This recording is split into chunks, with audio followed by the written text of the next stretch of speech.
السلام علیکم. ہارون رشید صاحب کے ساتھ ہم اس وقت مردان میں موجود ہیں جہاں پاکستان تحریک انصاف کا جلسہ ہو رہا ہے. تو ہارون صاحب ابھی ایک بڑا دلچسپ واقعہ سنا رہے تھے 2005 کا، جب وہ عمران خان صاحب کے ساتھ جہانگیرہ سوابی یہاں سے تھوڑا سا دور ہے وہاں پر آئے تھے، اور وہاں انہوں نے عمران خان کو ایک بڑی دلچسپ بات کی تھی جو بعد میں درست ثابت ہوئی، اور عمران خان اس وقت ماننے کو تیار نہیں تھے. سر وہ کیا واقعہ تھا، کون کیا ٹائم تھا، اس وقت حالات کیا تھے؟ جہانگیرہ ایک قصبہ ہے سوابی کے پاس، وہاں پہ جلسہ تھا. جلسہ بہت بڑا نہیں تھا، 4-5 ہزار آدمی ہوں گے زیادہ سے زیادہ. میں نے عمران خان سے کہا کہ پختونخوا میں آپ کی حکومت بن جائے گی. 2005 میں کہا 2005 میں کہا، اور میرا یہ بھی خیال تھا کہ اگر 2008 کے الیکشن میں حصہ لیتے تو تب بھی بن جاتے.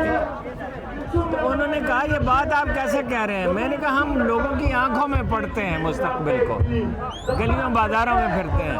یہ جو کیفیت ہے لوگوں کی، انہوں نے اس کو مسترد کر دیا ہے MMA کو، اور اس کو ANP کو پہلے ہی مسترد کر چکے ہیں.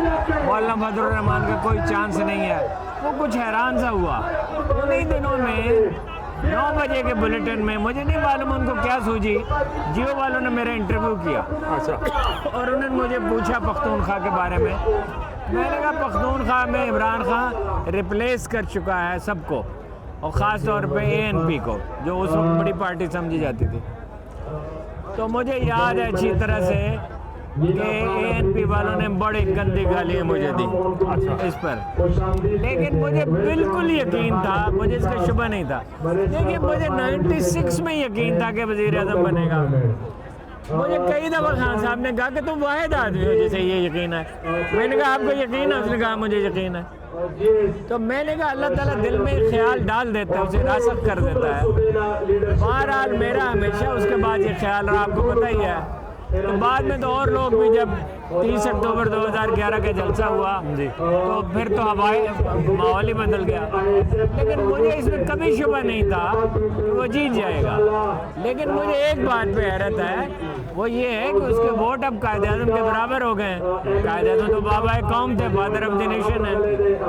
تو ہم کہہ سکتے ہیں یہ فرزند پاکستان ہے.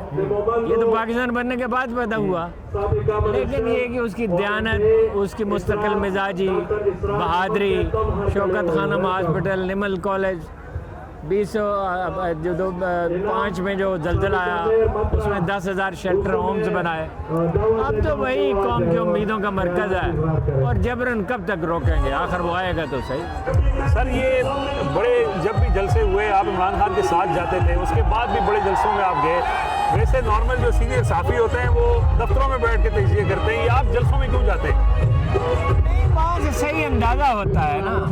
مثلاً ہم 30 اکتوبر 2011 کے جلسے میں گئے تو شامی صاحب ہی تھے، تو انہوں نے کہا بہت بڑا جلسہ ہے. میں نے کہا مادر ملت کے جلسے اس سے بڑے نہیں تھے، بھٹو کے اس سے بڑے نہیں تھے. انہوں نے بھی دیکھے تھے، ہم نے بھی دیکھے تھے.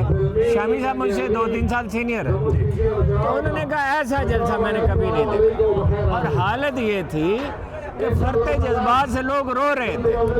اس جلسے کی ایک اور خصوصیت تھی، اس میں وہ لوگ بھی آئے تھے جو جلسوں میں نہیں جاتے. خواتین آئیں، بچے آئے، وہ شہبادیوں کے لوگ آئے، اور وہ اصل میں اس دن سے تبدیلی کا عمل شروع ہو گیا. غلطی کیا تھی؟ غلطی یہ تنظیم ٹھیک نہیں تھی، ٹکٹ ٹھیک نہیں دیے، عہدیداروں کا انتخاب مناسب نہیں تھا، ورنہ 2013 کا الیکشن وہ جیت سکتے. اچھا سر، پختونخوا کے حوالے سے ہم پختونخوا میں آئے ہیں. اب یہ PTI کے گڑھ بن چکا ہے، کبھی اس نے کسی ایک جماعت کو دوسرا موقع نہیں دیا. اب یہ تیسری بار یہ جماعت اقتدار میں، اور اب بھی سارا ریلائنس پوری پارٹی کا پختونخوا کے اوپر. پشتونوں کو ایک مدت سے لیڈر کی تلاش تھی، یعنی پختونخوا میں اور لوگ بھی ہیں، زیادہ تعداد پشتونوں کی ہے. غفار خان جو ہے نا وہ براڈر پرسپیکٹو میں نہیں سوچتے تھے. جیلیں انہوں نے کاٹی، قربانیاں دی. عمران خان جو ہے نا وہ پشتونوں کا لیڈر ہے، پنجاب سے اس کا تعلق ہے، اس کی زبان سرائکی ہے اس کے والد کی خاندان کی. بلوچستان، کراچی میں وہ سب سے پاپولر ہے. اس کی خصوصیت یہ ہے قائد اعظم کی طرح اور علامہ اقبال کی طرح کوئی پریجڈس نہیں رکھتا. اس کے لیے سب لوگ برابر ہیں. پختونوں نے مستقل طور پر اسے اپنا خان چن لیا، اور پختون صرف پختونخوا میں نہیں ہے، وہ کراچی میں 30-40 لاکھ ہیں، وہ بلوچستان میں ہیں، وہ لاہور میں ہیں، وہ پنجاب کے سب شہروں میں ہیں، اور وہ بہت ڈٹرمنٹ ہے۔ اہم بات یہ ہے کہ اگر وہ 4 کروڑ ہیں فرض کیجیے یا 5 کروڑ ہیں تو وہ بہت کمیٹڈ ہیں۔ ایک بڑی اہم بات یہ ہوتی ہے کتنے لوگ ووٹ ڈالنے کے لیے جاتے ہیں، کتنے لوگ فیلڈ میں کام کرتے ہیں۔ تو یہ پاکستانی سیاست کا مرکز جو ہے وہ لاہور سے تبدیل ہو کر پختونخوا میں آ چکا ہے۔ سر اسی اب موقع کراچی مرکز نہیں ہے، اب لاہور نہیں ہے، اب پختونخوا میں فیصلہ ہو۔ زبردست۔ اسی سر موقع کا فائدہ اٹھاتے ہوئے میں ایک چیز کے اوپر کلیئرٹی چاہتا ہوں جو شاید لوگوں کے اندر یہ کلیئرٹی نہیں ہے کہ جلسوں کا جو مقصد ہے وہ یہ ہے کہ گورنمنٹ کے اوپر پریشر بنے اور کوئی مذاکرات بات چیت سے راستہ نکلے، لیکن کچھ لوگوں کا خیال ہے کہ جلسوں کا مقصد یہ ہے کہ انقلاب آ جائے، اسلام آباد کے اوپر چڑھائی ہو اور اسی طرح تبدیلی آ سکتی ہے، اور کوئی طریقہ نہیں ہے۔ عمران خان کا ذہن کیا ہے، وہ جلسوں کے اوپر کیوں بلیو کرتے ہیں؟ عمران خان جو ہے وہ اسلام آباد والا جو تجربہ 26 نومبر کا ہوا تھا اس کے بعد وہ اس کے حق میں نہیں ہے، اس لیے کہ اس میں انسانی زندگیاں ضائع ہوتی ہیں۔ میرے خیال میں بہتر حکمت عملی یہ ہے، اچھا کہ صحیح علامہ ناصر عباس، سہیل آفریدی، راجہ سلمان اور علیمہ خان، یہ سب مل کے بیٹھیں اور ایک حکمت عملی طے کریں۔ میرے خیال میں ڈور ٹو ڈور جانا چاہیے، لوگوں کو موبلائز کرنا چاہیے۔ احتجاج کا بہترین طریقہ کیا ہو سکتا ہے، یہ اتفاق رائے سے طے کرنا چاہیے۔ صحیح ہے۔ چلے سر بہت شکریہ آپ کے وقت کا، اور ابھی ہم مردان میں موجود ہیں، جلسے کا آغاز ہونا ہے تھوڑی دیر میں۔ یہ مردان ریلوے گراؤنڈ ہے اور یہاں پہ جو ہے وہ آپ دیکھ سکتے ہیں کہ ابھی تقریباً یہ بھر چکا ہے، اس کے اطراف میں جو سڑک ہے وہاں پہ بھی لوگ موجود ہیں۔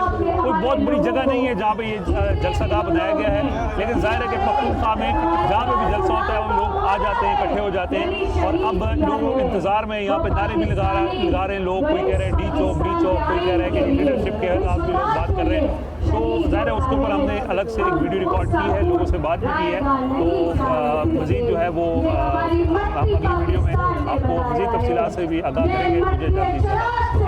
ہمارا آزادی ہے حق، ہمارا آزادی، ہم چھین کے لیں گے آزادی، ہم چھین کے لیں گے آزادی، ہم چھین کے لیں گے آزادی۔ تو کیسے نہ دے گا آزادی، تو کیسے نہ دے گا آزادی، تیرا باپ بھی دے گا آزادی، تیرا باپ بھی دے گا آزادی۔ ماں سے پوچھا آزادی، تو ممتا والی آزادی، بہنوں سے پوچھا آزادی، تو عزت والی آزادی، جب باپ سے پوچھا آزادی، تو شفقت والی آزادی۔ یہ راہ قدم ہے آزادی، اس راہ کے اندر آزادی، پولیس بھی ہوگی آزادی، جیلیں بھی ہوں گی آزادی، جیلیں جو ہوں گی آزادی وہ ہم سے بھریں گی آزادی، لاٹھی بھی چلے گی آزادی، سروں پہ لگے گی آزادی، گولی بھی چلے گی آزادی، سینوں پہ لگے گی آزادی۔ کیا پھر بھی کہو گے،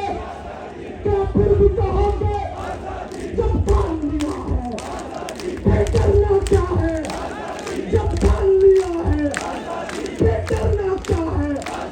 غردار بھی سن لے، غردار بھی سن لے، اغیار بھی سن لے، مریم بھی سن لے، مریم بھی سن لے، نواز بھی سن لے، شہباز بھی سن لے، جسٹس بھی سن لے، سب مل کر بولو، سرجن کے بولو، اے پیچھے والے، اے پیچھے والے، ذرا تم بھی بولو، اے دائیں والو، ذرا تم بھی بولو، اے بائیں والو۔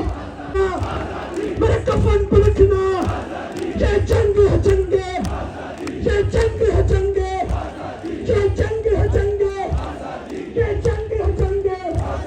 میں مر بھی گیا تو میری قبر پہ لکھنا، تم مست کلندر، تم مست کلندر، تم مست کلندر، جنہیں لال کلندر، لگ رکھ دے اندر، ہر دل دے اندر، ہر دل دے اندر، لگ رکھ دے اندر۔ نعرہ تکبیر،